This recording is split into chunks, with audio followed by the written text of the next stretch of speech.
बैठ जाइए जल्दी।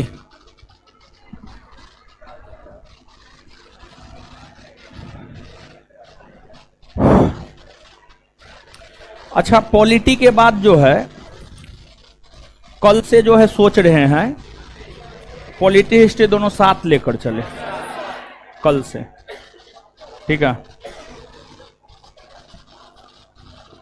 जल्दी आइए, अब ज्यादा टाइम नहीं लगेगा, ठीक है? पॉलिटी में भी अब ज्यादा टाइम नहीं लगेगा।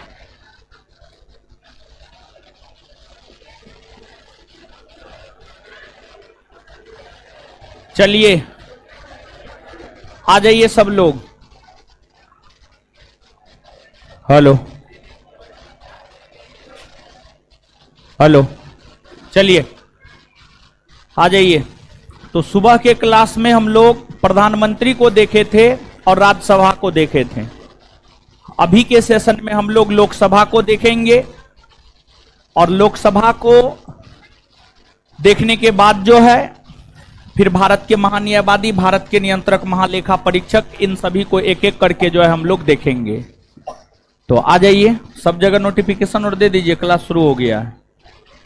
एप्लीकेशन पर दिए, टेलीग्राम पे गया, देखिए टेलीग्राम पे गया।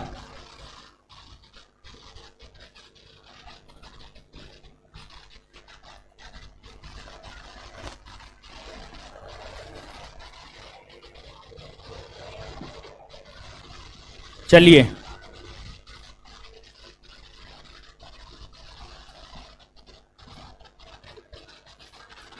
और देखिए, सुबह में जो है ना इतना ज्यादा एप्लीकेशन पर लोड हो गया था कि सर्वरे डाउन हो गया, इसलिए जो है आपको सुबह में क्लास बहुत ज्यादा डिस्टर्ब हुआ था। और देखिए, अगर बीच में क्लास रुक जाता है ना तो आपको घबराना नहीं है, सर्वर सब प्रॉब्लम की वजह से क्लास रुक जाता है।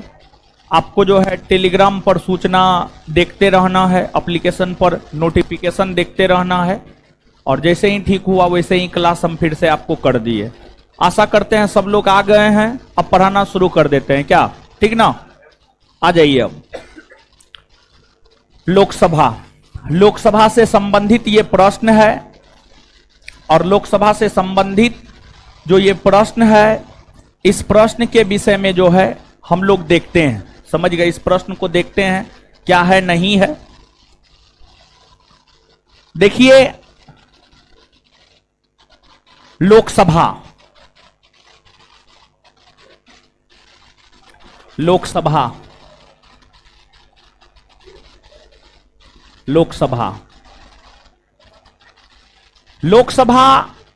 के विषय में जानकारी हमें अनुच्छेद 81 देता है, भारतीय संविधान का अनुच्छेद 81 देता है। अनुच्छेद 81 यह कहता है कि संसद का एक सदन लोकसभा होगा। अनुच्छेद 81 यह कहता है कि संसद का एक सदन लोकसभा होगा, और जो लोकसभा होता है यह संसद का प्रथम एवं निम्न सदन होता है। यह संसद का प्रथम एवं निम्न सदन होता है। यह संसद का प्रथम एवं निम्न सदन होता है, तथा यह लोकप्रिय सदन होता है, समझ गए? तथा यह जो है आपको लोकप्रिय सदन होता है, तथा इसे जनता का सदन भी कहा जाता है। इसे लोकप्रिय सदन भी कहा जाता है, तथा इसे जनता का सदन भी कहा जाता है। जनता का सदन भी कहा जाता है, और इसे जनता का सदन इसलिए कहा जाता है क्योंकि जनता के द्वारा चुने हुए प्रतिनिधि ही, जनता के द्वारा चुने हुए प्रतिनिधि ही इस सदन में होते हैं, इस सदन में आते हैं। इस सदन के जो सदस्य होते हैं वो जनता द्वारा चुने हुए प्रतिनिधि होते हैं। इस सदन के जो सदस्य होते हैं वो जनता द्वारा चुने हुए प्रतिनिधि होते हैं, जनता द्वारा चुने हुए प्रतिनिधि होते हैं। अब यह जो सदन है, यानी जो लोकसभा है, मूल संविधान में लोकसभा में 500 सीट निर्धारित किए गए थे। मूल संविधान में लोकसभा में 500 सीट निर्धारित किए गए थे, लेकिन बाद के वर्षों में जाकर संविधान संशोधन हुआ, और बाद के वर्षों में जाकर जो संविधान संशोधन हुआ, संविधान संशोधन के तहत लोकसभा में सीटों की संख्या में इजाफा की गई। एक संविधान संशोधन, 7वां संविधान संशोधन हुआ। 7वां संविधान संशोधन 1956 में हुआ। 7वां संविधान संशोधन 1956 के तहत लोकसभा में सीटों की संख्या 500 से बढ़ाकर 525 कर दी गई। 500 से बढ़ाकर 525 पर कर दी गई।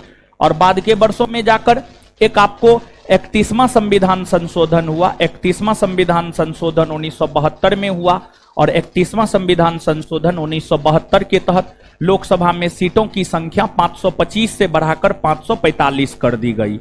525 से बढ़ाकर 545 कर दी गई। तो गौर से इस बात को आप सुनेंगे। मूल संविधान की अगर बात करें तो मूल संविधान में लोकसभा में 500 सीट निर्धारित किए गए थे, लेकिन बाद के वर्षों में जाकर 7वां संविधान संशोधन 1956 के तहत लोकसभा में सीटों की संख्या 500 से बढ़ाकर 525 कर दिया गया। और फिर 31वां संविधान संशोधन 1972 के तहत लोकसभा में सीटों की संख्या 525 से बढ़ाकर 545 कर दिया गया। अगर लोकसभा में बात की जाए अधिकतम सदस्यों की, लोकसभा में अधिक से अधिक 550 सदस्य हो सकते हैं। लोकसभा में अधिकतम अगर देखा जाए तो अधिकतम जो है आपको 550 सदस्य हो सकता है। अधिकतम 550 सदस्य हो सकता है। और जो अधिकतम 550 सदस्य हो सकता है, उस 550 सदस्य में से अधिकतम 550 सदस्य हो सकता है। उस 550 सदस्य में से जो है आपको 530 28 राज्यों से और फिर 20 सदस्य जो है आपको केंद्र शासित प्रदेश से, 20 सदस्य जो है आपको केंद्र शासित प्रदेश से होते हैं। 20 सदस्य केंद्र शासित प्रदेश से होते हैं। तो 530 प्लस 20 बराबर 550 हो जाएगा। अब देखिएगा, ये तो अधिकतम की बात हो गई। अगर बात वर्तमान की करें तो वर्तमान में लोकसभा में जो है आपको 543 सीट है। वर्तमान में लोकसभा में 543 सीट है। और वर्तमान में जो लोकसभा में 543 सीट है, उसमें से 524 सीट 28 राज्यों को दिए गए हैं और बाद बाकी जो आपको 19 सीट है ये केंद्र शासित प्रदेश को दिए गए हैं। जो 19 सीट है ये केंद्र शासित प्रदेश को दिए गए हैं। और जो लोकसभा का चुनाव होता है, लोकसभा का चुनाव 543 के 543 सदस्यों के लिए होता है। और लोकसभा का चुनाव जो 543 के 543 सदस्यों के लिए होते हैं, इसमें भारत की आम जनता भाग लेती है। और इस चुनाव में भारत की वैसी आम जनता भाग लेती है जिसका उम्र 18 वर्ष या उससे अधिक होता है। क्योंकि भारत में जो मतदान की आयु होती है, मतदान की आयु होती है 18 वर्ष या उससे अधिक। 18 वर्ष या उससे अधिक मतदान की आयु होती है। और भारत में 18 वर्ष या उससे अधिक उम्र के लोग, भारत में 18 वर्ष या उससे अधिक उम्र के लोग जो है आपको चुनाव में भाग लेते हैं, लोकसभा के चुनाव में भाग लेते हैं। समझ गए? तो ये छोटी छोटी जानकारी है। इन छोटी छोटी जानकारियों से जो है आपको अवगत रहना होगा। तो ये जो प्रश्न है, ये प्रश्न कहीं ना कहीं हमको लगता है कि यहां पर जो आपको लोकसभा के विषय में बताया गया है, अगर इतना चीज आप याद रख लेते हैं तो इतना के आधार पर जो है आपका ये वाला प्रश्न क्लियर हो जाता है। तो आइए 1 सेकेंड में हम लोग इसको याद भी करते हैं। भारतीय संविधान का कौन अनुच्छेद कहता है संसद का एक सदन लोकसभा होगा? अनुच्छेद। भारतीय संविधान का कौन अनुच्छेद कहता है संसद का एक सदन लोकसभा होगा? कौन अनुच्छेद? अनुच्छेद 81 कहता है। और लोकसभा संसद का प्रथम निम्न लोकप्रिय और जनता का सदन होता है। वही द्वितीय और उच्च सदन राज्यसभा होता है। द्वितीय और उच्च सदन राज्यसभा। द्वितीय और उच्च सदन प्रथम और निम्न सदन लोकप्रिय सदन, जनता का सदन।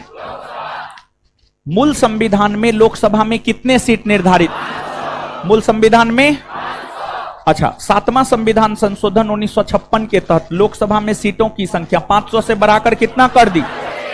500 से बढ़ाकर कितना? 31वां संविधान संशोधन के तहत 525 से बढ़ाकर 500, 525 से बढ़ाकर 500। लोकसभा में अधिकतम सदस्यों की संख्या कितनी हो सकती? अधिकतम, अधिकतम राज्यों से कितने? केंद्र शासित प्रदेश से। वर्तमान में है कितना? कितना है? राज्यों से, केंद्र शासित प्रदेश से, केंद्र शासित प्रदेश से। और देखिए सबसे ज्यादा लोकसभा सीट वाला राज्य उत्तर प्रदेश है। सबसे ज्यादा लोकसभा सीट वाला राज्य उत्तर प्रदेश। सबसे ज्यादा लोकसभा सीटों वाला राज्य उत्तर प्रदेश 80। कितना? कितना? बिहार 40। बिहार में लोकसभा सीट कितना? 40। बिहार में सबसे अधिक लोकसभा सीट वाला राज्य, सबसे अधिक लोकसभा सीट वाला राज्य कितना? उत्तर प्रदेश। कितना? बिहार, बिहार। और लोकसभा का सदस्य बनने के लिए कम से कम उम्र होना 25 वर्ष चाहिए। कितना वर्ष उम्र होना चाहिए? लोकसभा का सदस्य बनने के लिए कम से कम उम्र कितना वर्ष होना चाहिए? कितना वर्ष होना चाहिए? 25 वर्ष होना चाहिए। ठीक है, तो आइए पहला, लोकसभा की संरचना की बात अनुच्छेद 81 में कही गई है। हाँ, 81 में कही गई है। मूल संविधान में लोकसभा की सदस्यों की संख्या 500 निश्चित की गई। हाँ, कितना? 500। हाँ, ये भी क्या है? सही। लोकसभा संसद का प्रथम या निम्न सदन है जिसका सभापतित्व राष्ट्रपति द्वारा नामित व्यक्ति करता है। नहीं, गलत है ये। लोकसभा का सभापतित्व लोकसभा का अध्यक्ष करता है। लोकसभा का सभापतित्व लोकसभा का अध्यक्ष करता है और अध्यक्ष राष्ट्रपति द्वारा नामित व्यक्ति नहीं होता है, बल्कि लोकसभा के सदस्य अपने सदस्यों में से साधारण बहुमत के अध्यक्ष पर एक साधारण बहुमत के आधार पर एक अध्यक्ष को चुनते हैं। देखिए ध्यान दीजिएगा, समझिएगा। लोकसभा का सभापतित्व राष्ट्रपति द्वारा नामित कोई व्यक्ति नहीं करता है, पहली बात यह है। तो लोकसभा का सभापतित्व राष्ट्रपति द्वारा नामित कोई व्यक्ति नहीं करता है। लोकसभा का सभापतित्व राष्ट्रपति द्वारा नामित कोई व्यक्ति करता है? नहीं करता है। लोकसभा का सभापतित्व उसके अध्यक्ष करते हैं। लोकसभा का सभापतित्व कौन करते हैं? उसके अध्यक्ष। और लोकसभा के अध्यक्ष की नियुक्ति लोकसभा के सदस्यों के द्वारा अपने सदस्यों में से साधारण बहुमत के आधार पर किया जाता है। तो लोकसभा के अध्यक्ष की नियुक्ति, लोकसभा के अध्यक्ष को चुनने का काम लोकसभा के सदस्य करते हैं। लोकसभा के अध्यक्ष को चुनने का काम कौन करते हैं? लोकसभा के सदस्य। लोकसभा के सदस्य। और लोकसभा में एक उपाध्यक्ष भी होता है और उसको भी चुनने का काम लोकसभा का सदस्य ही करता है। और भारतीय संविधान का अनुच्छेद 93 यह कहता है कि लोकसभा का एक अध्यक्ष और एक उपाध्यक्ष होगा। भारतीय संविधान का अनुच्छेद 93 यह कहता है कि लोकसभा का एक अध्यक्ष और एक उपाध्यक्ष होगा। क्लियर है? याद रखिएगा, गलत है। लोकसभा की सदस्यता के लिए न्यूनतम उम्र सीमा 25 वर्ष। सही है। आंसर क्या हो जाएगा? 1, 2 और नीचे से लिखिएगा। भारतीय संविधान का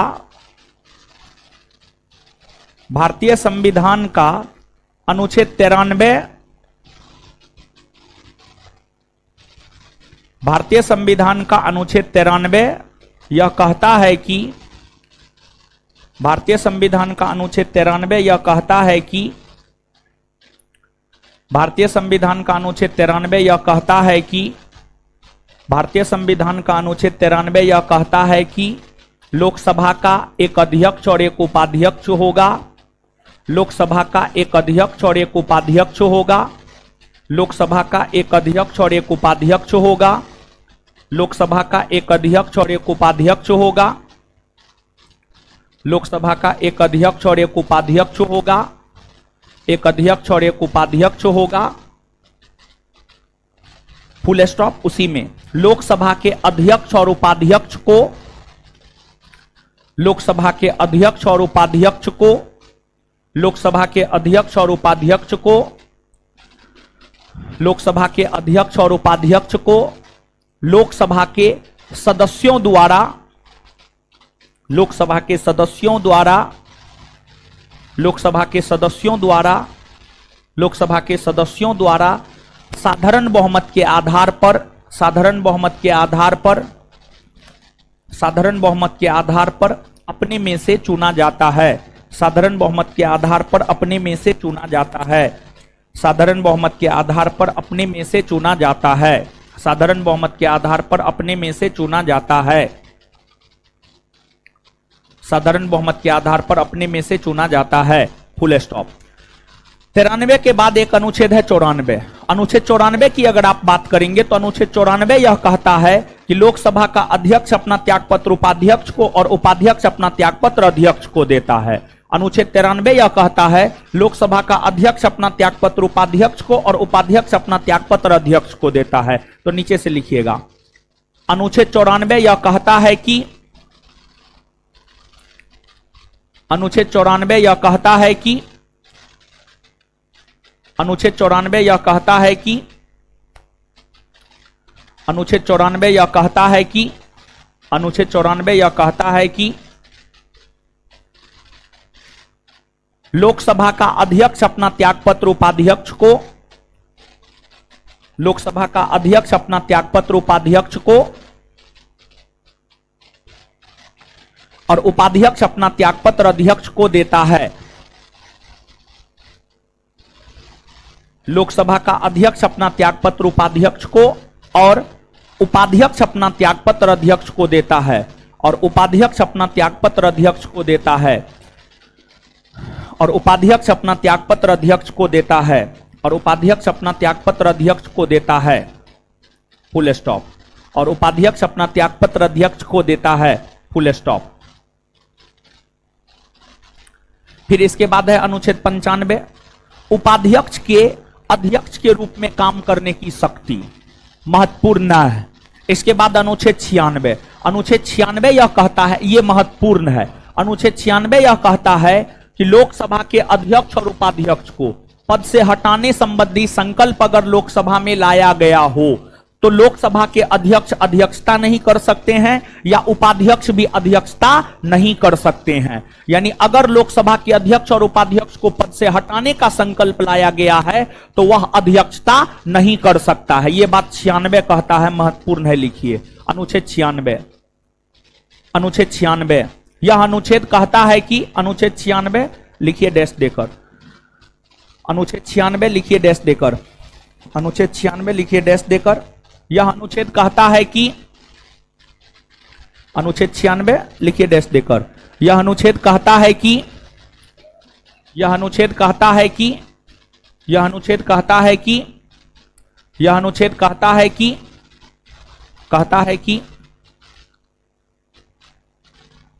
यह अनुच्छेद कहता है कि लोकसभा के अध्यक्ष और उपाध्यक्ष को यह अनुच्छेद कहता है कि लोकसभा के अध्यक्ष और उपाध्यक्ष को यह अनुच्छेद कहता है कि लोकसभा के अध्यक्ष और उपाध्यक्ष को यह अनुच्छेद कहता है कि लोकसभा के अध्यक्ष और उपाध्यक्ष को यह अनुच्छेद कहता है कि लोकसभा के अध्यक्ष और उपाध्यक्ष को पद से हटाने संबंधी संकल्प पद से हटाने संबंधी संकल्प पद से हटाने संबंधी संकल्प अगर विचाराधीन हो, पद से हटाने संबंधी संकल्प अगर विचाराधीन हो तो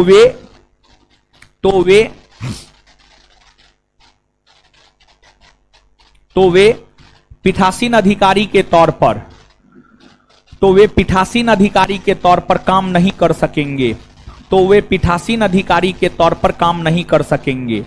तो वे पीठासीन अधिकारी के तौर पर काम नहीं कर सकेंगे। तो वे पीठासीन अधिकारी के तौर पर काम नहीं कर सकेंगे।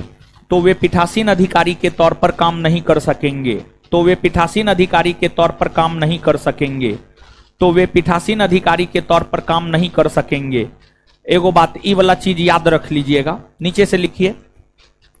7वां संविधान संशोधन 1956 के तहत 7वां संविधान संशोधन 1956 के तहत 7वां संविधान संशोधन 1956 के तहत सातवां संविधान संशोधन 1956 के तहत, सातवां संविधान संशोधन 1956 के तहत लोकसभा में सीटों की संख्या, सातवां संविधान संशोधन 1956 के तहत लोकसभा में सीटों की संख्या,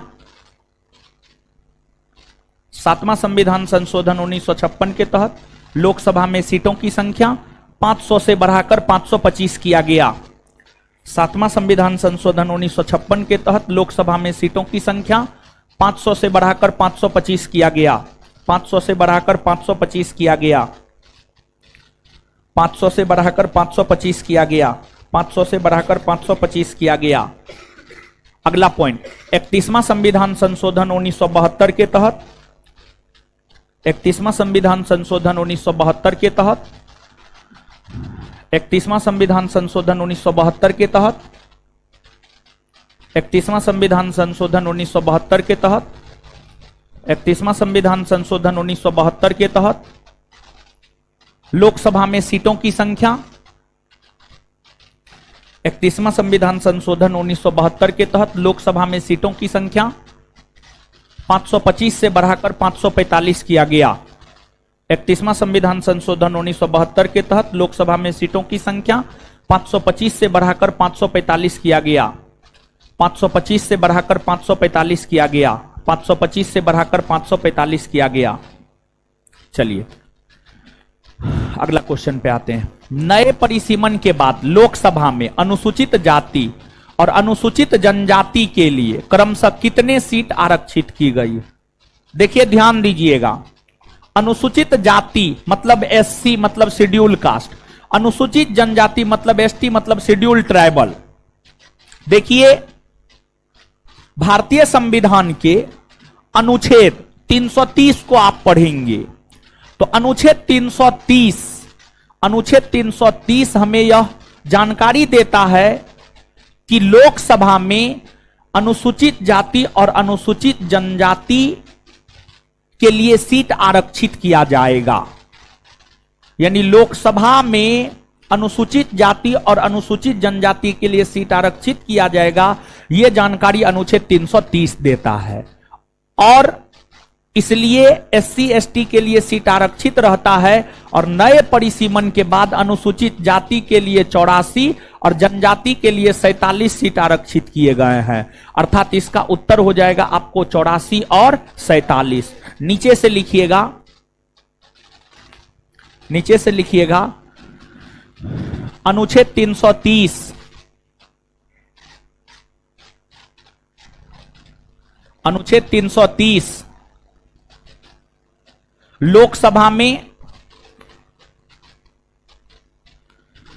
अनुच्छेद 330 लोकसभा में अनुसूचित जाति और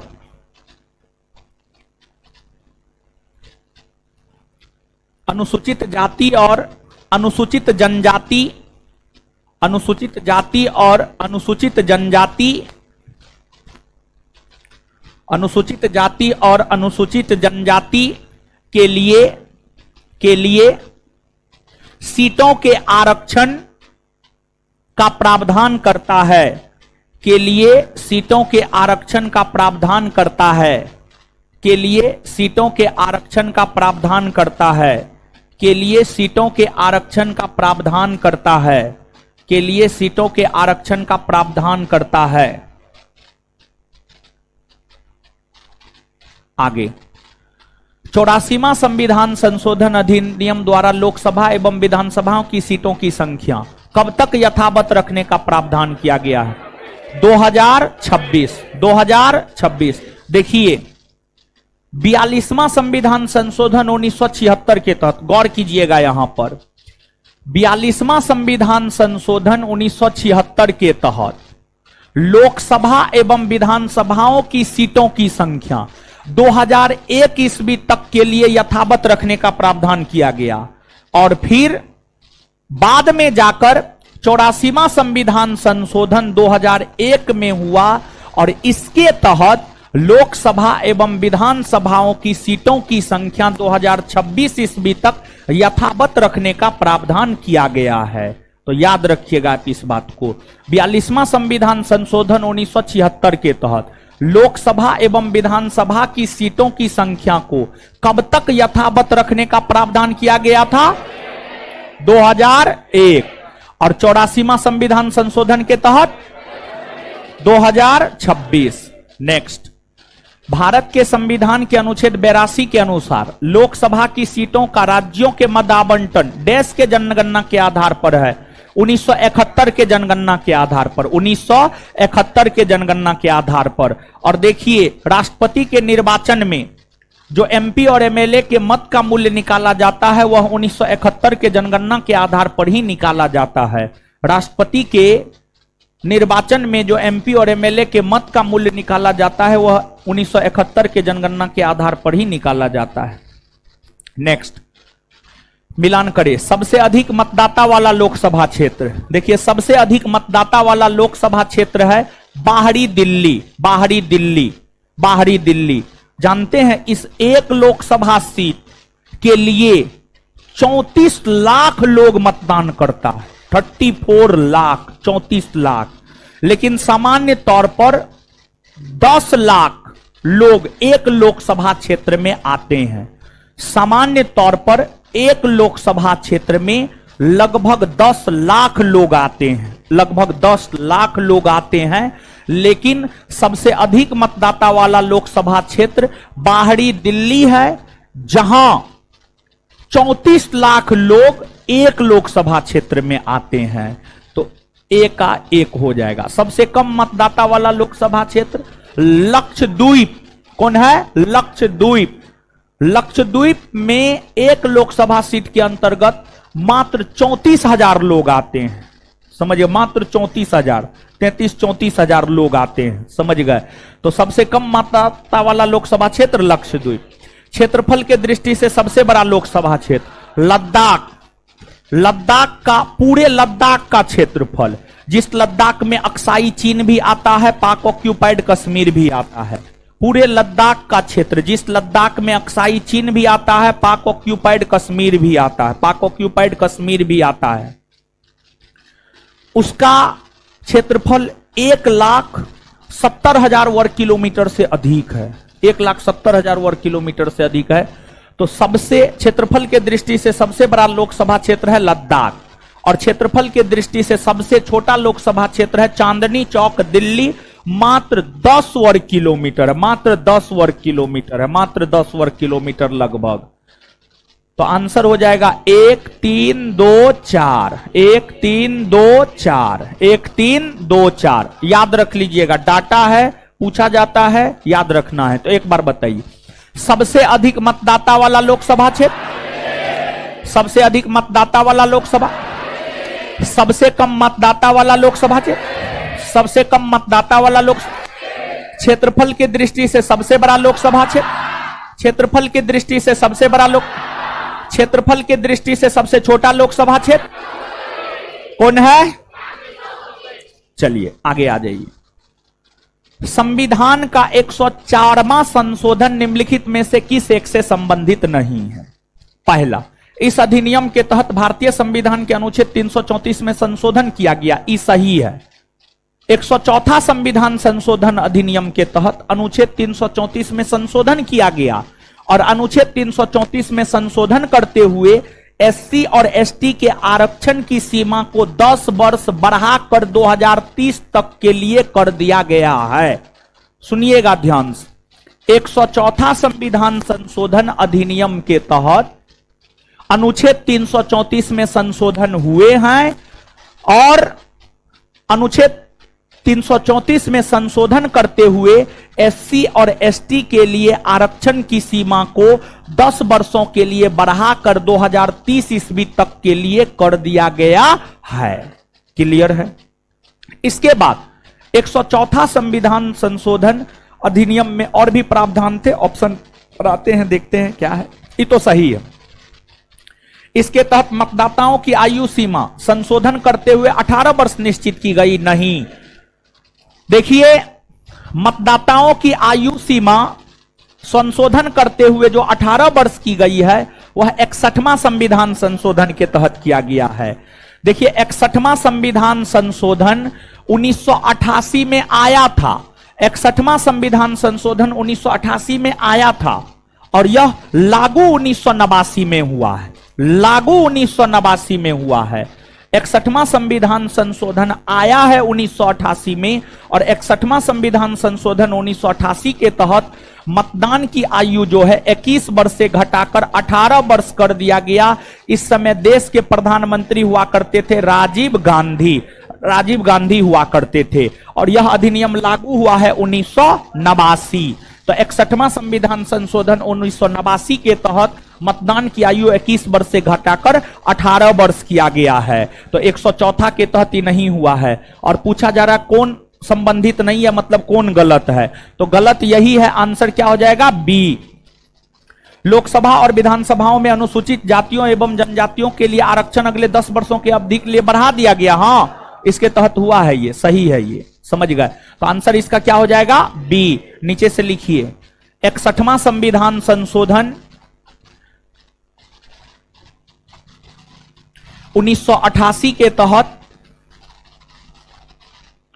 61वां संविधान संशोधन 1988 के तहत 1988 के तहत मतदान की आयु 21 वर्ष से घटाकर 18 वर्ष किया गया। 21 वर्ष से घटाकर 18 वर्ष किया गया। ध्यान रहे कि यह अधिनियम लागू 1989 में हुआ है। ध्यान रहे कि यह अधिनियम लागू 1989 ईस्वी में हुआ है। ध्यान रहे कि यह अधिनियम लागू 1989 ईस्वी में हुआ है। ध्यान रहे कि यह अधिनियम लागू 1989 ईस्वी में हुआ है। ध्यान रहे कि यह अधिनियम लागू 1989 ईस्वी में हुआ है। ध्यान रहे कि यह अधिनियम लागू 1989 ईस्वी में हुआ है। नेक्स्ट, अब तक कितनी बार राष्ट्रपति द्वारा लोकसभा को समय से पूर्व भंग किया गया है? अभी तक 8 बार राष्ट्रपति द्वारा लोकसभा को समय से पहले भंग किया गया है। नीचे से लिखिएगा, वर्ष 1970, वर्ष 1970, वर्ष 1970, 1977, वर्ष 1970, 1977, 1977, 1979,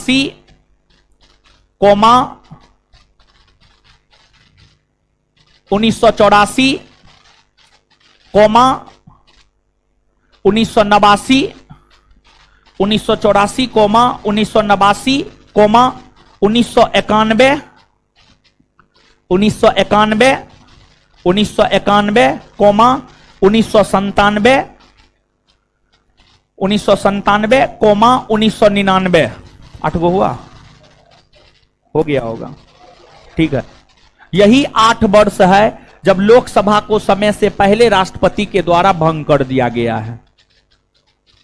नेक्स्ट, किस वर्ष लोकसभा के कार्यकाल को 2 बार 1-1 वर्ष के लिए बढ़ाया गया था? देखिए, सुनिएगा, समझिएगा आप। सामान्य तौर पर गौर कीजिएगा, यहां पर सामान्य तौर पर लोकसभा का कार्यकाल उसके प्रथम बैठक से 5 वर्ष का होता है। सामान्य तौर पर लोकसभा का कार्यकाल उसके प्रथम बैठक से 5 वर्ष का होता है, 5 वर्षों का होता है, 5 वर्षों का होता है। लेकिन राष्ट्रीय आपातकाल की स्थिति में लोकसभा के कार्यकाल को बढ़ाया जा सकता है और राष्ट्रीय आपातकाल की स्थिति में लोकसभा के कार्यकाल को संसद की अनुमति से एक बार में 1 वर्ष के लिए बढ़ाया जा सकता है। और अगर संसद अनुमति देते रहे तो फिर इसे आगे और भी बढ़ाया जा सकता है। फिर से एक बार में 1 वर्ष के लिए, फिर से एक बार में 1 वर्ष के लिए बढ़ाया जा सकता है, बढ़ाया जा सकता है। क्लियर है? अब देखिएगा, 5वीं लोकसभा का कार्यकाल है। 5वीं लोकसभा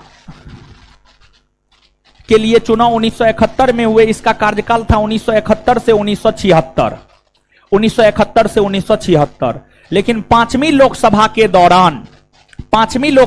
दौरान ही 1975 ईस्वी में प्रधानमंत्री इंदिरा गांधी ने सशस्त्र विद्रोह के आधार पर राष्ट्रीय आपात लागू कर दी। 1975 में इंदिरा गांधी ने सशस्त्र विद्रोह के आधार पर राष्ट्रीय आपातकाल लागू कर दी। अभी तक भारत में 3 बार राष्ट्रीय आपातकाल लागू हुआ है। पहली बार 1962, दूसरी बार 1971 और तीसरी बार 1975। पहली बार 1962, दूसरी बार 1971 और तीसरी बार 1975। 1975 में राष्ट्रीय आपातकाल लागू कर दिए गए। तो 5वीं लोकसभा का कार्यकाल जब 1976 में समाप्त हो रहा था तो उस समय राष्ट्रीय आपातकाल लागू था। तो राष्ट्रीय आपातकाल के लागू होने के कारण 1976 ईस्वी में लोकसभा का कार्यकाल बढ़ाया गया। 1976 से 1977 किया गया, फिर 1977 से 1978 किया गया। लेकिन जो है आपको आपातकाल 1977 में समाप्त हो गए, और जब आपातकाल समाप्त हो जाते हैं तो आपातकाल के समाप्ति के 6 माह के भीतर नए लोकसभा के चुनाव होने आवश्यक हो जाते हैं। तो 5वीं लोकसभा के दौरान 1976 ईस्वी में लोकसभा के कार्यकाल को बढ़ाया गया। तो आंसर हो जाएगा वर्ष 1976। किस अनुच्छेद में यह कहा गया है कि संसद का कार्य हिंदी या अंग्रेजी में किया जाएगा? अनुच्छेद 348। आगे राजभाषा से संबंधित प्रश्न होगा तो वहां पर अनुच्छेद 343 यह कहता है कि संघ की राजभाषा हिंदी और लिपि देवनागरी को होगी। अनुच्छेद 344 राजभाषा आयोग के विषय में जानकारी देता है। अनुच्छेद 345 राज्यों के राजभाषा के विषय में जानकारी देता है। तो वहां पर चर्चा करेंगे इस सब अनुच्छेद का। आगे, निम्नलिखित में से कौन सा कथन असत्य है? मतलब कौन सा कथन गलत है? निम्नलिखित में से कौन सा कथन क्या है? गलत। लोकसभा एवं राज्यसभा के अधिवेशन राष्ट्रपति के द्वारा ही बुलाए और स्थगित किए जाते हैं। यहां पर स्थगित के जगह जो है ना 17वासान कीजिए, 17वासान कीजिए, स्थगित के जगह 17वासान कीजिए, टाइपिंग मिस्टेक है ये। लोकसभा एवं राज्यसभा के अधिवेशन राष्ट्रपति के द्वारा ही बुलाए और 17वासान किए जाते हैं। हाँ, लोकसभा की 2 बैठकों में 6 माह से अधिक का अंतर नहीं होना चाहिए। हाँ, लोकसभा की 2 बैठकों में 6 माह से अधिक का अंतर नहीं होना चाहिए। लोकसभा की गणपूर्ति या कोरम कुल सदस्य संख्या का 12वां भाग होता है। नहीं, 12वां भाग नहीं होता है, 10वां भाग। 10वां भाग होता है या 10% होता है। 10वां भाग होता है या 10% होता है। 10वां भाग होता है या 10% होता है। लोकसभा का कोरम हो या राज्यसभा का कोरम हो, ध्यान से यहां पर सुनिएगा। लोकसभा का कोरम हो या राज्यसभा का कोरम हो, दोनों का कोरम कुल सदस्य संख्या का 10वां भाग होता है। लोकसभा में 543 सीट है तो 543 का 10% निकालिएगा तो आपको 54.3 आ जाएगा, यानी 55। लोकसभा का कोरम 55। और राज्यसभा की हम बात करें तो राज्यसभा में 245 सीट है, 10% निकालिएगा तो 24.5 आ जाएगा, यानी 25। समझ गए? 25। तो सदस्य संख्या के संदर्भ में लोकसभा का कोरम 55 सदस्य और राज्यसभा का कोरम 25 सदस्य। देखिए, किसी भी सदन का कोरम वह न्यूनतम संख्या होता है जिसके मौजूद होने से सदन काम करना शुरू कर देता है। किसी भी सदन का कोरम वह न्यूनतम संख्या होता है जिसके मौजूद होने से सदन काम करना शुरू कर देता है, उसी को उस सदन का कोरम कहा जाता है। तो लोकसभा में 543 में से कम 55 सदस्य मौजूद होता है, तब लोकसभा काम करना शुरू करता है। और राज्यसभा में 245 में से कम 25 सदस्य मौजूद होता है, तब राज्यसभा काम करना शुरू कर देता है। तो कोरम 12वां भाग नहीं होता है बल्कि 10वां भाग होता है। 10वां भाग होता है। गलत है ये। आपातकाल की घोषणा लागू होने पर विधि द्वारा संसद लोकसभा के कार्यकाल में वृद्धि कर सकती है। हाँ, कर सकती है, एक बार में 1 वर्ष के लिए। समझ गए? तो अब बताइए गलत कौन है? C number. और आप लोग अपने मन से कुछ कुछ लिखते जाते हैं ना, काहे कि हम कल आगाह कर दिए थे और बीच में हम भी तो जो बहुत महत्वपूर्ण होता है वो हम लिखा देते हैं, लेकिन आप अगर नहीं जानते हैं तो लिखते भी जाइए। क्लियर है? राष्ट्रपति संसद की संयुक्त अधिवेशन निम्नलिखित में से किस परिस्थिति में बुला सकता है? देखिए ध्यान दीजिएगा। एक तो सीधा बात आप ये जानिए, अगर किसी साधारण विधेयक को लेकर संसद के दोनों सदनों के बीच मतभेद होता है, लोकसभा और राज्यसभा के बीच मतभेद होता है। अगर किसी साधारण विधेयक को लेकर संसद के दोनों सदनों के बीच मतभेद होता है, लोकसभा और राज्यसभा के बीच मतभेद होता है, तब जो है आपको राष्ट्रपति संयुक्त अधिवेशन अनुच्छेद 108 के तहत बुलाते हैं। देखिए, मान लिया जाए कोई साधारण विधेयक है, उसको लोकसभा पारित कर दिया, राज्यसभा पारित नहीं किया, मतलब एक सदन पारित किया, दूसरा सदन पारित नहीं किया, तब यह माना जाता है कि दोनों के बीच मतभेद हो गया। इस स्थिति में संयुक्त अधिवेशन बुलाया जाता है। फिर दूसरा, एक सदन पारित कर दिया, दूसरे सदन में गया, दूसरा सदन 6 माह तक कुछ नहीं कहा, तब भी संयुक्त अधिवेशन बुलाया जा सकता है। एक सदन पारित किया, दूसरे सदन में गया, दूसरा सदन संशोधन किया, उस संशोधन से पहला सदन सहमत नहीं हुआ, तब पर भी माना जाता है मतभेद हो गया है। इन स्थितियों में ही राष्ट्रपति के द्वारा अनुच्छेद 108 के तहत संयुक्त अधिवेशन बुलाए जाते हैं। और आज तक 3 बार संयुक्त अधिवेशन बुलाए गए हैं। पहली बार दहेज निरोधक अधिनियम को लेकर 1961 में, दूसरी बार बैंकिंग सेवा अधिनियम को लेकर 1978 में, और तीसरी बार जो है आपको निवारक निरोध कानून पोटा को लेकर के 2002 में। तो राष्ट्रपति संसद की संयुक्त अधिवेशन किस परिस्थिति में बुला सकता है? विधेयक एक सदन से पारित होने पर दूसरे सदन द्वारा विधेयक अस्वीकार कर दिया गया, हाँ, इस स्थिति में होता है। विधेयक पर किए जाने वाले संशोधनों पर दोनों सदन असहमत हो गया हो, इस स्थिति में भी किया जाता है। दूसरे सदन को विधेयक प्राप्त होने की तारीख से उसके द्वारा विधेयक पारित किए बिना 6 माह से अधिक समय बीत गया हो, इस स्थिति में भी। आंसर हो जाएगा उपर्युक्त में सभी। और राष्ट्रपति संयुक्त अधिवेशन किस अनुच्छेद के तहत बुलाता है? नीचे से लिखिए, राष्ट्रपति अनुच्छेद 108 के तहत संयुक्त अधिवेशन बुलाता है।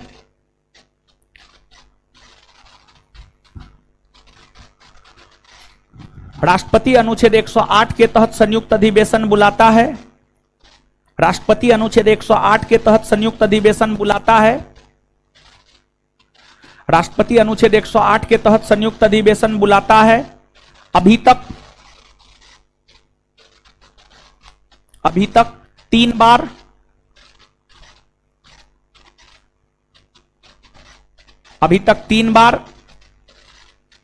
संयुक्त अधिवेशन, अभी तक 3 बार संयुक्त अधिवेशन बुलाया जा चुका है। 1 नंबर में दहेज निरोधक अधिनियम को लेकर 1961 में, 1 नंबर में दहेज निरोधक अधिनियम को लेकर 1961 ईस्वी में, 1 नंबर में दहेज निरोधक अधिनियम को लेकर 1961 ईस्वी में, 1 नंबर में दहेज निरोधक अधिनियम को लेकर 1961 ईस्वी में, 1 नंबर में दहेज निरोधक अधिनियम को लेकर 1961 ईस्वी में, 2 नंबर में बैंकिंग सेवा अधिनियम को लेकर 1978 ईस्वी में, 2 नंबर में बैंकिंग सेवा अधिनियम को लेकर 1978 ईस्वी में, 2 नंबर में बैंकिंग सेवा अधिनियम को लेकर 1978 ईस्वी में,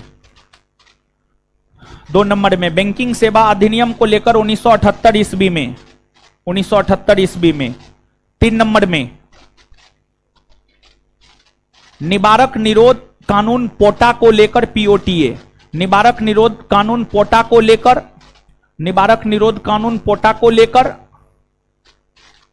निवारक निरोध कानून पोटा को लेकर, निवारक निरोध कानून पोटा को लेकर 2002 ईस्वी में, 2002 ईस्वी में, निवारक निरोध कानून पोटा को लेकर 2002 ईस्वी में। चलिए, हो गया। आगे आइए, अब अगला क्वेश्चन, किसका मिलान सही है? संयुक्त अधिवेशन की अध्यक्षता लोकसभा के अध्यक्ष के द्वारा की जाती है। अनुच्छेद 118 क्लाउज 4, हाँ सही है। देखिए, ध्यान दीजिएगा, संयुक्त अधिवेशन की अध्यक्षता लोकसभा का अध्यक्ष करता है। अगर अध्यक्ष नहीं होता है तो लोकसभा का उपाध्यक्ष करता है। अगर लोकसभा का उपाध्यक्ष भी नहीं होता है तो राज्यसभा का उपसभापति करता है। अगर उपसभापति भी नहीं होता है तो लोकसभा में 6 वरिष्ठ सदस्यों का एक कोरम होता है, उसमें से कोई भी एक सदस्य करता है। तो नीचे से लिखिएगा,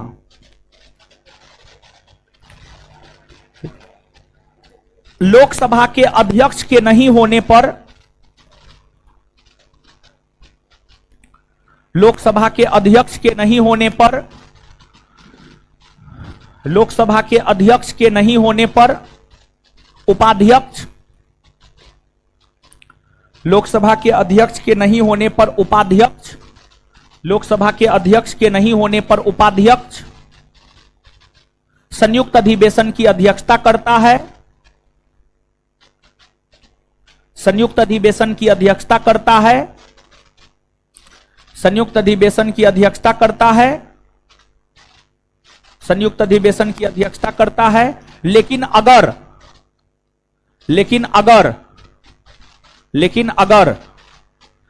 अध्यक्ष और उपाध्यक्ष, लेकिन अगर अध्यक्ष और उपाध्यक्ष, लेकिन अगर अध्यक्ष और उपाध्यक्ष नहीं हो, लेकिन अगर अध्यक्ष और उपाध्यक्ष नहीं हो, लेकिन अगर अध्यक्ष और उपाध्यक्ष नहीं हो, तो फिर राज्यसभा के उपसभापति, लेकिन अगर अध्यक्ष और उपाध्यक्ष नहीं हो तो फिर राज्यसभा के उपसभापति, तो फिर राज्यसभा के उपसभापति, तो फिर राज्यसभा के उपसभापति संयुक्त अधिवेशन की अध्यक्षता करता है, तो फिर राज्यसभा के उपसभापति संयुक्त अधिवेशन की अध्यक्षता करता है, तो फिर राज्यसभा के उपसभापति संयुक्त अधिवेशन की अध्यक्षता करता है। चलिए आगे आ जाइए। लोकसभा की गणपूर्ति या कोरम की बात अनुच्छेद 100 के क्लाउज 4 में है। हाँ है 100 क्लाउज 4 में। लोकसभा में अध्यक्ष या उपाध्यक्ष का प्रावधान अनुच्छेद 93 करता है। हाँ करता है, अभी तुरंत बताए हैं। अनुच्छेद 93 कहता है लोकसभा का एक अध्यक्ष और एक उपाध्यक्ष होगा। संसद के संयुक्त अधिवेशन की चर्चा अनुच्छेद 105 में है? नहीं, अनुच्छेद 108 में है। तो कौन कौन सही है? 1, 2 और 3। आगे, संयुक्त अधिवेशन की समस्त कार्रवाई प्रक्रिया किस सदन के अनुसार होती है? संयुक्त अधिवेशन की समस्त कार्रवाई या प्रक्रिया लोकसभा के अनुसार होती है। किसके अनुसार? लोकसभा। लोकसभा में एक दिन में तारांकित प्रश्नों की अधिकतम संख्या, देखिए प्रश्नकाल 11 बजे से 12 बजे प्रश्न पूछा जाता। प्रश्न सामान्य तौर पर 2 प्रकार के होते हैं, तारांकित और अतारांकित।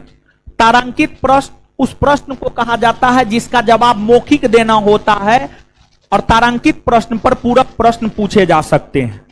अतारांकित प्रश्न उस प्रश्न को कहते हैं जिसका जवाब लिखित देना होता है, जिसका जवाब लिखित देना होता है और इस पर कोई पूरक प्रश्न नहीं पूछा जा सकता है। तारांकित प्रश्नों की संख्या लोकसभा में एक दिन में अधिकतम 20 हो सकती है। कितना हो सकती है? 20 हो सकती है। नीचे से लिखिएगा। वैसे प्रश्न जिसका जवाब मौखिक देना होता है, वैसे प्रश्न जिसका जवाब मौखिक देना होता है, वैसे प्रश्न जिसका जवाब मौखिक देना होता है, वैसे प्रश्न जिसका जवाब मौखिक देना होता है, वैसे प्रश्न जिसका जवाब मौखिक देना होता है, उसे तारांकित प्रश्न कहा जाता है।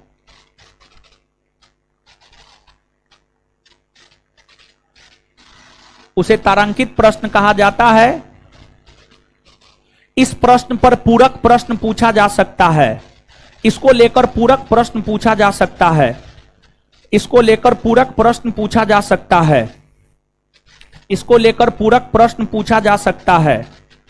इसको लेकर पूरक प्रश्न पूछा जा सकता है। इसको लेकर पूरक प्रश्न पूछा जा सकता है। इसको लेकर पूरक प्रश्न पूछा जा सकता है। इसको लेकर पूरक प्रश्न पूछा जा सकता है। यह प्रश्न सामान्यतः हरा कागज के माध्यम से पूछा जाता है। यह प्रश्न सामान्यतः हरा कागज के माध्यम से पूछा जाता है। यह प्रश्न सामान्यतः हरा कागज के माध्यम से पूछा जाता है। हरा कागज पर लिखकर पूछा जाता है। यह प्रश्न सामान्यतः हरा कागज पर लिखकर पूछा जाता है। हरा कागज पर लिखकर पूछा जाता है। आगे, अतारांकित प्रश्न। अतारांकित प्रश्न अतारांकित प्रश्न वैसे प्रश्न जिसके जवाब लिखित देने होते हैं। अतारांकित अतारांकित अतारांकित, तारांकित में अ शब्द जोड़िए ना, एकदम ढकलोले है। अतारांकित प्रश्न वैसे प्रश्न जिसका जवाब लिखित देना होता है, वैसे प्रश्न जिसका जवाब लिखित देना होता है, वैसे प्रश्न जिसका जवाब लिखित देना होता है, वैसे प्रश्न जिसका जवाब लिखित देना होता है अतारांकित प्रश्न कहलाता है। वैसे प्रश्न जिसका जवाब लिखित देना होता है अतारांकित प्रश्न कहलाता है, अतारांकित प्रश्न कहलाता है। सफेद कागज का प्रयोग किया जाता है, सफेद कागज का प्रयोग इसमें होता है, सफेद कागज।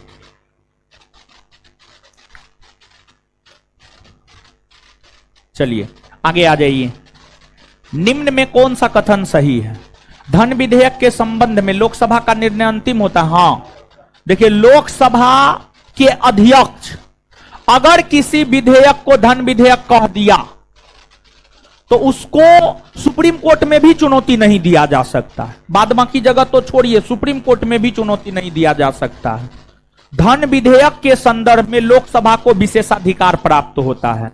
लोकसभा का अध्यक्ष कह दिया धन विधेयक है तो धन विधेयक है, तो धन विधेयक के संबंध में लोकसभा का निर्णय अंतिम होता है, एकदम सही है। भारत के संविधान में किसी अविश्वास प्रस्ताव का उल्लेख नहीं है, नहीं है, यह भी सही है। आंसर हो जाएगा 1 और 2 दोनों। आगे, लोकसभा के अध्यक्ष या उपाध्यक्ष को कितने दिन पूर्व सदस्यों के बहुमत से पारित संकल्प द्वारा पद से हटाया जाता है? 14 दिन पूर्व। कितना दिन पूर्व? 14 दिन पूर्व। कौन सा कथन सही है? लोकसभा का प्रोटेम स्पीकर की नियुक्ति राष्ट्रपति द्वारा की जाती है। हां देखिए, जब नई लोकसभा के लिए चुनाव होता है तो नई लोकसभा के लिए चुनाव होने के बाद जितने लोकसभा के नवनिर्वाचित सदस्य होते हैं उनमें से देखा जाता है सबसे वरिष्ठतम कौन है।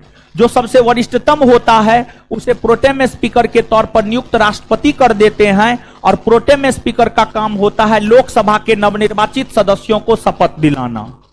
और लोकसभा के नवनिर्वाचित सदस्यों को जैसे शपथ मिल जाता है तो फिर लोकसभा के नवनिर्वाचित सदस्य सदन की कार्यवाही में भाग लेने लगते हैं, और फिर वो अपने सदस्यों में से एक अध्यक्ष और एक उपाध्यक्ष को चुन लेते हैं। और जैसे ही लोकसभा का अध्यक्ष चुन लिया जाता है वैसे ही प्रोटेम स्पीकर का पद खत्म हो जाता है। प्रोटेम स्पीकर की नियुक्ति राष्ट्रपति करते हैं, यह बात सत्य है। और प्रोटेम स्पीकर का काम है नवनिर्वाचित सदस्यों को शपथ दिलाना। नीचे से लिखिएगा, लोकसभा के प्रोटेम स्पीकर का काम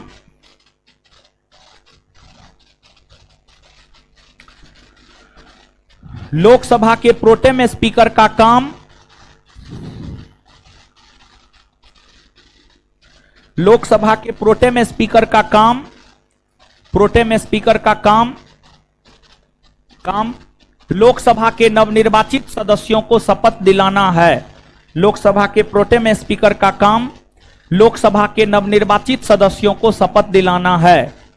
लोकसभा के प्रोटेम स्पीकर का काम लोकसभा के नवनिर्वाचित सदस्यों को शपथ दिलाना है।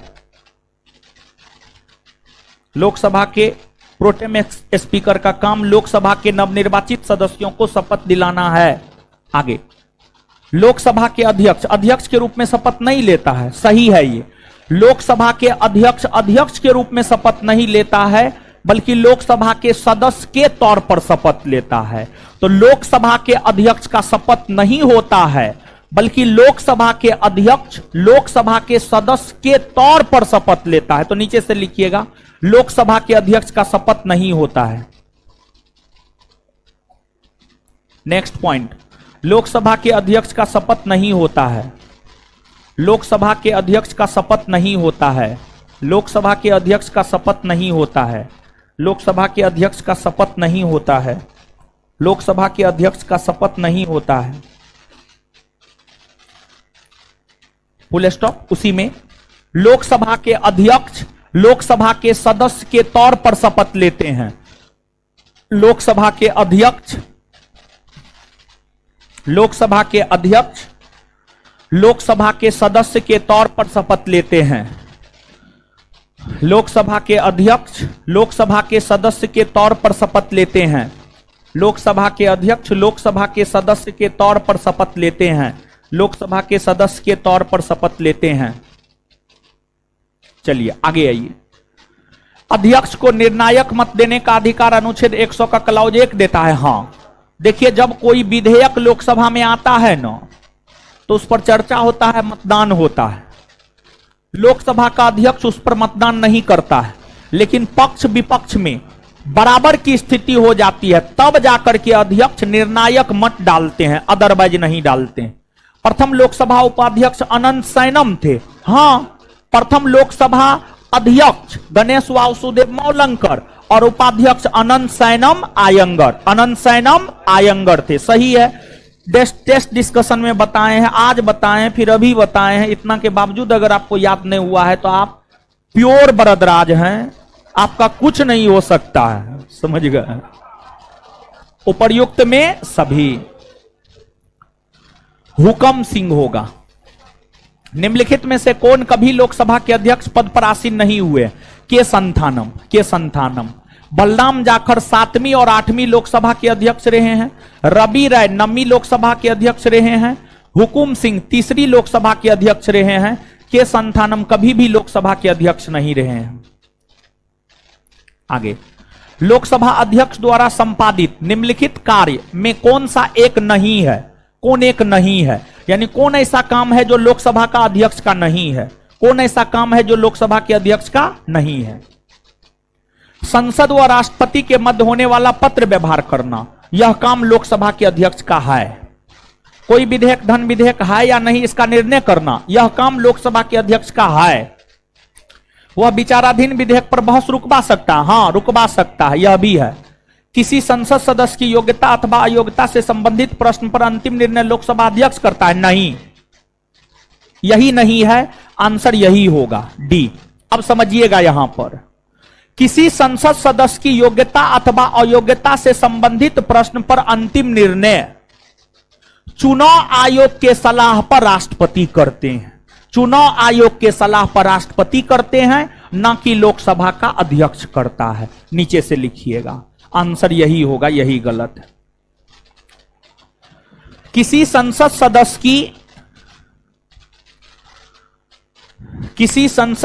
की योग्यता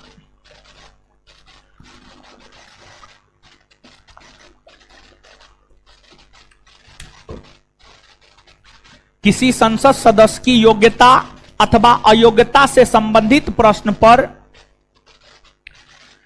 किसी संसद सदस्य की योग्यता अथवा अयोग्यता से संबंधित प्रश्न पर योग्यता अथवा अयोग्यता से संबंधित प्रश्न पर योग्यता अथवा अयोग्यता से संबंधित प्रश्न पर अंतिम निर्णय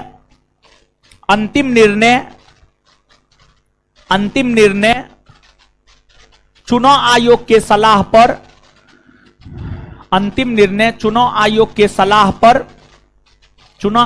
सलाह पर भारत के राष्ट्रपति करते हैं। चुनाव आयोग के सलाह पर भारत के राष्ट्रपति करते हैं। चलिए आगे आ जाइए। निम्न कथनों पर विचार करें और असत्य कथन का चयन करें, गलत कथन का चयन करें। स्थगन प्रस्ताव केवल विपक्षी दल के नेता ला सकता है, कोई जरूरी नहीं है। स्थगन प्रस्ताव कोई भी संसद सदस्य ला सकता है। यह जरूरी नहीं है कि विपक्षी दल के ही नेता लाएंगे, नहीं, बल्कि कोई भी संसद सदस्य ला सकता है। कोई भी संसद सदस्य ला सकता है, कोई भी सांसद सदस्य ला सकता है। यह जरूरी नहीं है कि विपक्षी दल का ही नेता लाएगा, कोई जरूरी नहीं है। स्थगन प्रस्ताव जरूरी नहीं है कि कोई विपक्षी दल का नेता ही लाएगा, बल्कि स्थगन प्रस्ताव कोई भी संसद सदस्य ला सकता है। यही गलत है, गलत को ही चुनना था, मतलब आंसर ए हो जाएगा। यदि कोई संसद सदस्य 60 दिनों तक सदन में अनुपस्थित रहता है तो उसकी सदस्यता समाप्त हो जाती है। हां, सही है। भूतपूर्व संसद सदस्यों के लिए पेंशन की व्यवस्था 1976 से लागू की गई है। हाँ, अध्यक्ष संसद सदस्य को अपनी मातृभाषा में सदन को संबोधित करने की आज्ञा अनुच्छेद 120 के तहत देता है। हाँ, सही है। आगे, भारत का महान्यायवादी, देखिए ध्यान से सुनिएगा। महान्यायवादी, इससे संबंधित बहुत ज्यादा कुछ है नहीं, 5 से 10 लाइन इसके विषय में जान लीजिए, सब प्रश्न बन जाएगा। ठीक है। भारत के महान्यायवादी की अगर हम बात करें तो भारतीय संविधान का अनुच्छेद 76 यह कहता है कि भारत का एक महान्यायवादी होगा। भारत का एक महान्यायवादी होगा। भारत का एक महान्यायवादी होगा। और जो महान्यायवादी होता है यह भारत सरकार का सबसे बड़ा वकील होता है। जो महान्यायवादी होता है यह भारत सरकार का सबसे बड़ा वकील होता है। पूरे देश के भीतर भारत सरकार पर कोई भी केस मुकदमा होता है तो उसकी पैरवी भारत के महान्यायवादी ही करते हैं। पूरे देश के भीतर भारत सरकार पर कोई भी मुकदमा होता है तो भारत सरकार की तरफ से उसकी पैरवी महान्यायवादी ही करता है। यह भारत सरकार का सबसे बड़ा विधि अधिकारी या सबसे बड़ा वकील होता है। सबसे बड़ा विधि अधिकारी या सबसे बड़ा वकील होता है। इसकी नियुक्ति भारत के राष्ट्रपति करते हैं। इनका कोई कार्यकाल नहीं होता है। इनका कोई कार्यकाल नहीं होता है। ये राष्ट्रपति के प्रसाद प्रयत्न पद पर रहते हैं। जब तक राष्ट्रपति चाहेंगे तब तक कोई व्यक्ति महान्यायवादी के पद पर रह सकता है। और महान्यायवादी एक ऐसे पर्सनैलिटी होते हैं जो संसद के दोनों सदन में से किसी भी सदन में जाकर बैठ सकते हैं, बोल सकते हैं, लेकिन मतदान नहीं कर सकते हैं। महान्यायवादी को संसद के सदनों में बैठने बोलने का अधिकार है और महान्यायवादी को संसद के सदनों में ही नहीं बल्कि संसदीय समिति में भी बैठने और बोलने का अधिकार है। संसदीय समिति में भी महान्यायवादी को बैठने और बोलने का अधिकार है, लेकिन मतदान करने का अधिकार नहीं है। और महान्यायवादी को यह अधिकार अनुच्छेद 88 देता है। अनुच्छेद 88 महान्यायवादी को यह अधिकार देता है कि वह संसद के किसी भी सदन में जाकर बैठ सकता है, बोल सकता है, लेकिन मतदान नहीं कर सकता है। और अगली बात यह है कि जो महान्यायवादी होता है इसे उतना ही वेतन मिलता है जितना सुप्रीम कोर्ट के सुप्रीम कोर्ट के न्यायाधीश को मिलता है। सुप्रीम कोर्ट के न्यायाधीश को मिलता है क्योंकि राष्ट्रपति उसी व्यक्ति को महान्यायवादी के तौर पर नियुक्त करता है जिसमें सुप्रीम कोर्ट के न्यायाधीश बनने की योग्यता होती है। जिसमें सुप्रीम कोर्ट के न्यायाधीश बनने की योग्यता होती है। तो बताइए, सर्वप्रथम भारत का विधि अधिकारी कौन होता है? महान्यायवादी। भारतीय संविधान का कौन सा अनुच्छेद महान्यायवादी को किसी भी सदन अथवा उनकी समितियों में बोलने का अधिकार देता है? अनुच्छेद 88। अनुच्छेद 88। महान्यायवादी के संदर्भ में कौन सा कथन सत्य है? महान्यायवादी राष्ट्रपति के प्रसाद प्रयत्न पद धारण करता है। हाँ, इसका कोई कार्यकाल नहीं होता है। महान्यायवादी को भारत के राज्य क्षेत्र के सभी न्यायालयों में सुनवाई का अधिकार है। हाँ, अधिकार है, अधिकारी ने अधिकार है। महान्यायवादी बनने के लिए वही अर्हता चाहिए जो उच्चतम न्यायालय के न्यायाधीश की। हाँ, आंसर क्या हो जाएगा? उपर्युक्त में सभी। आगे, महाधिवक्ता के संदर्भ में निम्नलिखित कथनों पर विचार कीजिए। देखिए, ध्यान दीजिएगा। महाधिवक्ता, जैसे भारत सरकार का सबसे बड़ा वकील महान्यायवादी होता है ना, वैसे ही राज्य सरकार, जैसे बिहार सरकार, झारखंड सरकार, उत्तर प्रदेश सरकार, राज्य सरकार का सबसे बड़ा अधिकारी महाधिवक्ता होता है। महाधिवक्ता के विषय में जानकारी अनुच्छेद 165 देता है। अनुच्छेद 165 यह कहता है कि प्रत्येक राज्य में एक महाधिवक्ता होगा और जो महाधिवक्ता होता है उसकी नियुक्ति राज्यपाल करता है। जो महाधिवक्ता होता है उसकी नियुक्ति कौन करता है? राज्यपाल। और महाधिवक्ता का भी कोई कार्यकाल नहीं होता है। महाधिवक्ता का भी कोई कार्यकाल नहीं होता है। महाधिवक्ता राज्यपाल के प्रसाद प्रयत्न पद पर रहते हैं। महाधिवक्ता राज्यपाल के प्रसाद प्रयत्न पद पर रहते हैं और राज्य के भीतर सभी न्यायालय में राज्य सरकार का पक्ष महाधिवक्ता ही रखता है और राज्य सरकार का सबसे बड़ा वकील महाधिवक्ता ही होता है। राज्य सरकार का सबसे बड़ा वकील महाधिवक्ता ही होता है। समझ गए? आइए, महाधिवक्ता के संदर्भ में निम्नलिखित कथनों पर विचार कीजिए। इसकी व्यवस्था संविधान के अनुच्छेद 165 के तहत की गई है। हाँ। वह राज्य का सर्वोच्च कानून अधिकारी होता है। हाँ। महाधिवक्ता की नियुक्ति राज्यपाल द्वारा होती है। हाँ। वह अपने पद पर राष्ट्रपति के प्रसाद पर यत्न बना रहता है। नहीं, राज्यपाल के प्रसाद पर यत्न। किसके प्रसाद पर यत्न? राज्यपाल। तो कौन सा सही है? 1, 2 और 3। आगे, भारत का नियंत्रक महालेखा परीक्षक। देखिए सुनिए, भारत का नियंत्रक महालेखा परीक्षक यानी अंग्रेजी में कहे तो CAG, CAG, CAG, CAG, CAG. नियंत्रक महालेखा परीक्षक को अंग्रेजी में कैग कहा जाता है। और कैग का फुल फॉर्म होता है comptroller and auditor general of India. Comptroller and auditor general of India, CAG. देखिए, कैग के विषय में जानकारी हमें भारतीय संविधान का अनुच्छेद 148 से अनुच्छेद 151 देता है। अनुच्छेद 148 यह कहता है कि भारत का एक नियंत्रक महालेखा परीक्षक होगा, मतलब भारत का एक कैग होगा। और जो भारत का कैग होता है इसकी नियुक्ति राष्ट्रपति करते हैं। जो भारत का कैग होता है इसकी नियुक्ति कौन करते हैं? भारत के राष्ट्रपति। इसकी नियुक्ति करते हैं भारत के राष्ट्रपति। भारत के राष्ट्रपति इसकी नियुक्ति करते हैं। और जो कैग होता है यह भारत के सार्वजनिक धन का संरक्षक होता है। जो कैग होता है यह भारत के सार्वजनिक धन का संरक्षक होता है। सभी प्रकार के घोटालों का उजागर कैग ही करता है। सभी प्रकार के घोटालों का उजागर कैग ही करता है। जैसे पूरे देश के लिए एक राष्ट्रपति होता है, एक प्रधानमंत्री होता है, एक उपराष्ट्रपति होता है, वैसे ही पूरे देश के लिए एक कैग होता है। केंद्र सरकार के अकाउंट की जांच भी कैग ही करता है और राज्य सरकार के अकाउंट के जांच भी कैग ही करता है। कैग ही करता है। देश के भीतर घोटाला का उजागर कैग ही करता है और किसी राज्य के भीतर घोटाला का उजागर कैग ही करता है। अगर केंद्र सरकार के संदर्भ में देखें, अगर केंद्र सरकार के संदर्भ में देखें तो केंद्र सरकार के संदर्भ में कैग अपना रिपोर्ट, केंद्र सरकार के संदर्भ में कैग अपना रिपोर्ट राष्ट्रपति को देता है। राष्ट्रपति उस रिपोर्ट को संसद के पटल पर रखवाता है और संसद उस रिपोर्ट की जांच लोक लेखा समिति से करवाता है। लोक लेखा समिति से करवाता है और लोक लेखा समिति वह रिपोर्ट लोकसभा के अध्यक्ष को देता है। लोकसभा के अध्यक्ष को देता है।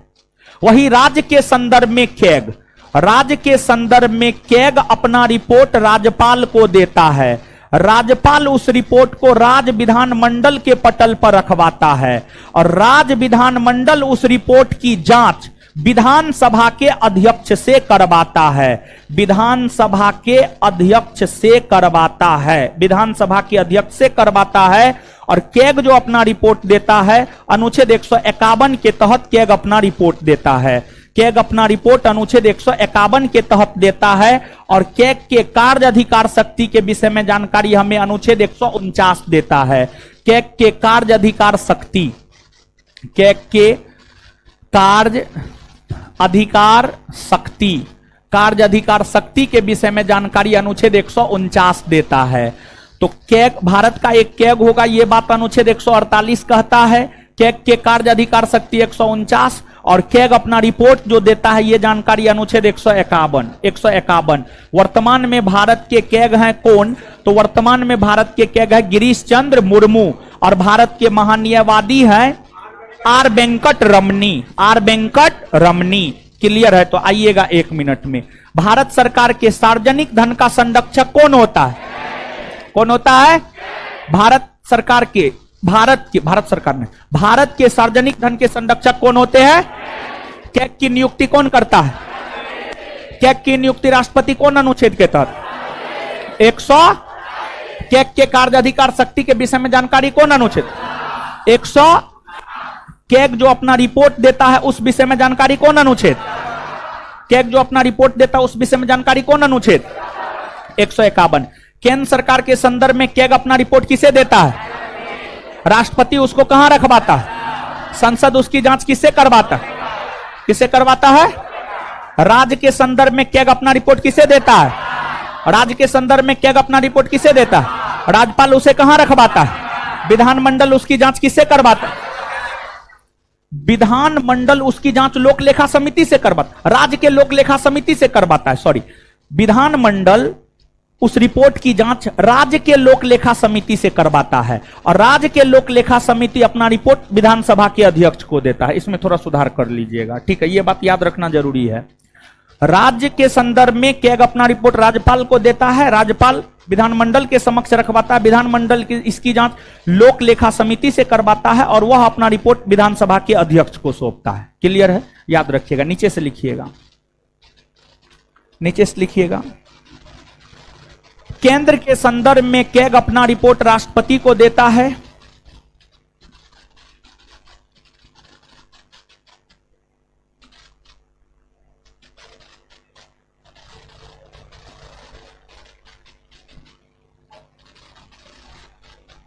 लिखिएगा, केंद्र के संदर्भ में कैग अपना रिपोर्ट राष्ट्रपति को देता है, केंद्र के संदर्भ में कैग अपना रिपोर्ट राष्ट्रपति को देता है, राष्ट्रपति उसे संसद के पटल पर रखवाता है, राष्ट्रपति उसे संसद के पटल पर रखवाता है, राष्ट्रपति उसे संसद के पटल पर रखवाता है, राष्ट्रपति उसे संसद के पटल पर रखवाता है, फुल स्टॉप। संसद उसकी जांच लोक लेखा समिति से करवाता है, संसद उसकी जांच लोक लेखा समिति से करवाता है, संसद उसकी जांच लोक लेखा समिति से करवाता है, संसद उसकी जांच लोक लेखा समिति से करवाता है, संसद उसकी जांच लोक लेखा समिति से करवाता है, फुल स्टॉप। लोक लेखा समिति अपनी रिपोर्ट लोकसभा अध्यक्ष को देता है,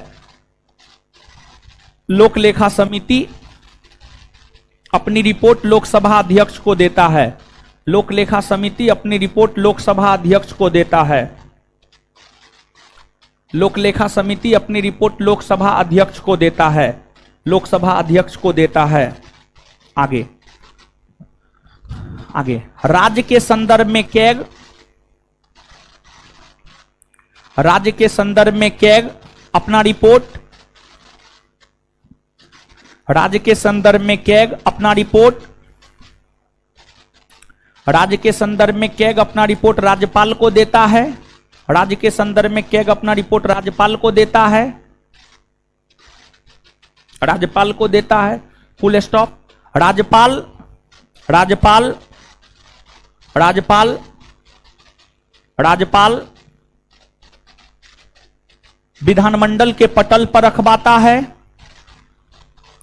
राज्यपाल विधानमंडल के पटल पर रखवाता है, राज्यपाल विधानमंडल के पटल पर रखवाता है, राज्यपाल विधानमंडल के पटल पर रखवाता है, राज्यपाल विधानमंडल के पटल पर रखवाता है, फुल स्टॉप।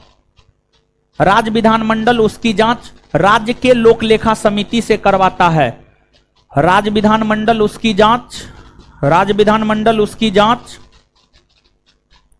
राज्य विधानमंडल उसकी जांच राज्य के लोक लेखा समिति से करवाता है, राज्य विधानमंडल उसकी जांच राज्य के लोक लेखा समिति से करवाता है, राज्य विधानमंडल उसकी जांच राज्य के लोक लेखा समिति से करवाता है, राज्य विधानमंडल उसकी जांच राज्य के लोक लेखा समिति से करवाता है और लोक लेखा समिति अपना रिपोर्ट विधानसभा अध्यक्ष को देता है, और लोक लेखा समिति अपना रिपोर्ट विधानसभा अध्यक्ष को देता है, और लोक लेखा समिति अपना रिपोर्ट विधानसभा अध्यक्ष को देता है, विधानसभा अध्यक्ष को देता है। अगला पॉइंट, वर्तमान में भारत के नियंत्रक महालेखा परीक्षक, वर्तमान में भारत के नियंत्रक महालेखा परीक्षक, वर्तमान में भारत के नियंत्रक महालेखा परीक्षक, वर्तमान में भारत के नियंत्रक महालेखा परीक्षक गिरीश चंद्र मुर्मू है।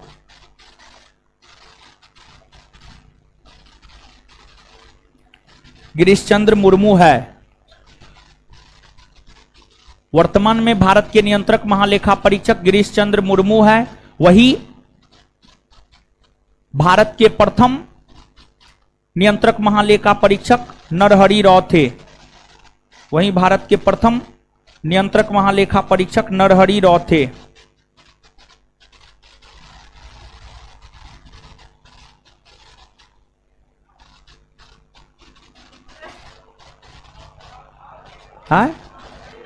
वहीं भारत के प्रथम नियंत्रक महालेखा परीक्षक वहीं भारत के प्रथम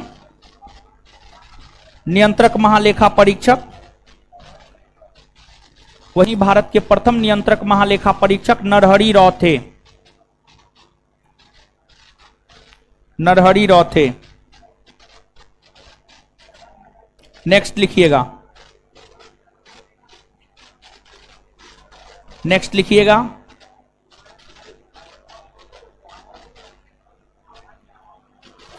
वर्तमान में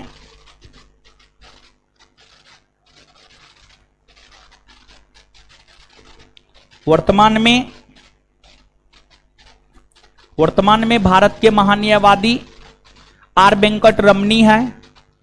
वर्तमान में भारत के महान्यायवादी आर वेंकट रमनी है। वर्तमान में भारत के महान्यायवादी आर वेंकट रमनी है।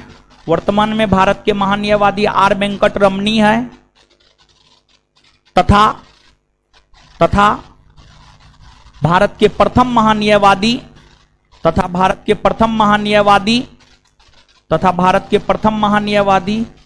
था एमसी सीतलवार, मोतीलाल चिमनलाल सीतलवार। तथा भारत के प्रथम महान्यायवादी एमसी सीतलवार बने थे। तथा भारत के प्रथम महान्यायवादी एमसी सीतलवार बने थे। एमसी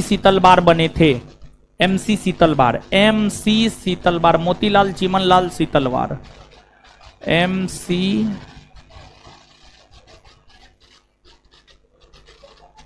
एमसी सीतलवार है। हाँ 1954-55। हाँ आगे आइए, अब क्वेश्चन पे आइए। संविधान का कौन सा अनुच्छेद भारत के नियंत्रक और महालेखा परीक्षक के कर्तव्य को निर्धारित करता है? मारेंगे मुंह तोड़ देंगे यहां पर अभी तुरंत। मत कार्य अधिकार शक्ति, कार्य मतलब काम यानी कर्तव्य। यहां पे बताए हुए अभी तुरंत अनुच्छेद 149। अनुच्छेद 149। भारत का महान्यायवादी किसके द्वारा नियुक्त किया जाता है? भारत के राष्ट्रपति। नियंत्रक एवं महालेखा परीक्षक के संदर्भ में सही कथन चुने। यह सार्वजनिक धन का संरक्षक होता है। हाँ। इसकी पदावधि 6 वर्ष या 65 वर्ष तक जो भी पहले प्राप्त कर ले। हाँ। इसका वर्णन 148 से 151 में है। हाँ। आंसर 1, 2 और 3। निम्न में से कौन सेवानिवृत्ति के पश्चात भारत सरकार के अधीन कोई पद धारण नहीं कर सकता है?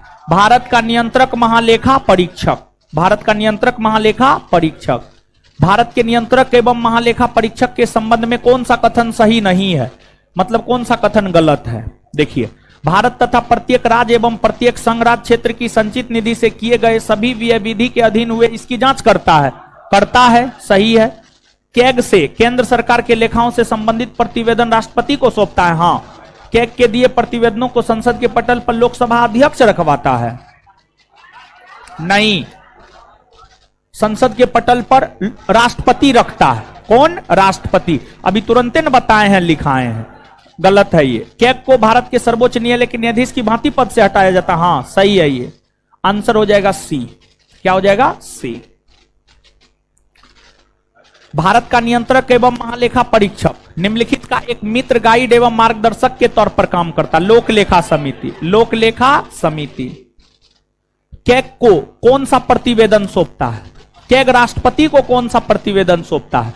कैग राष्ट्रपति को कौन सा प्रतिवेदन सौंपता है, यानी कौन सा रिपोर्ट सौंपता है?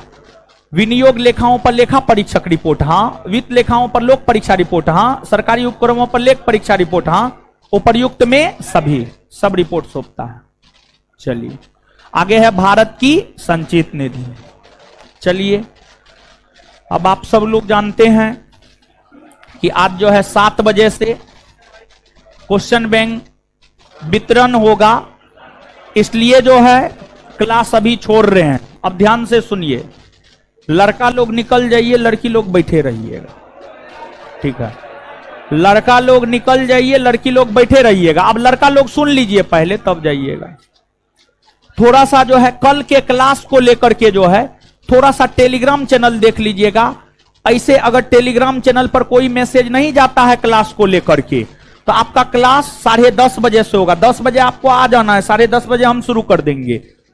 पॉलिटी जो है कल खत्म कर देंगे। पॉलिटी कल हर सूरत में पॉलिटी खत्म हो जाएगा, ठीक है। तो कल सुबह में क्लास क्या बजे से है? 10:30 बजे से, 10:30 बजे से है। और दूसरी बात यह है कि आज जो है लड़की लोग को पुस्तक देने दीजिए, और उसके बाद जो है आगे रात में विचार करेंगे, और फिर आपको क्लास में ही अनाउंसमेंट करेंगे। क्लास में अनाउंसमेंट करेंगे छात्रों को लेकर। तो आज जो है पहले स्टेप बाय स्टेप, देखिए स्टेप बाय स्टेप काम करना चाहिए। आज लड़की को दे देने दीजिए, उसके बाद कल हम बात करेंगे आप लोग के विषय में। ऐसा नहीं है कि आप लोग के लिए कुछ नहीं है, आप लोग के लिए भी कुछ ना कुछ हम जरूर करेंगे, ठीक है। तो आज लड़की को देने दीजिए, इसके आगे कल मिलते हैं। कल सुबह क्या बजे आना है? 10:30। ऑनलाइन वाले लोग, अब आपका क्लास होगा कितने बजे से? कल सुबह 10:30 बजे से पॉलिटी का क्लास, और कल पूरा प्रयास रहेगा पॉलिटी आपको खत्म कर देने का। लड़का लोग से रिक्वेस्ट है कि अब निकल जाए। धन्यवाद सभी लोगों का। और लाइव भी जो है, लाइव भी अब काट देना है, 2-3 मिनट के बाद लाइव काट दीजिएगा। लाइव वाले लोग आज के लिए इतना ही रहने दीजिए। आज जो है पुस्तक वितरण होना है, तो इसलिए 7 बजे से होना है, अभी 5 मिनट लेट है, तो इसलिए जो है आपको क्लास आज छोड़ रहे हैं। इससे आगे हम लोग मिलेंगे कल। धन्यवाद सभी लोगों का, ठीक है। कल सुबह मिलते हैं 10:30 बजे। खुश रहिए, खुश रहिए, ठीक है। काट दीजिए अब।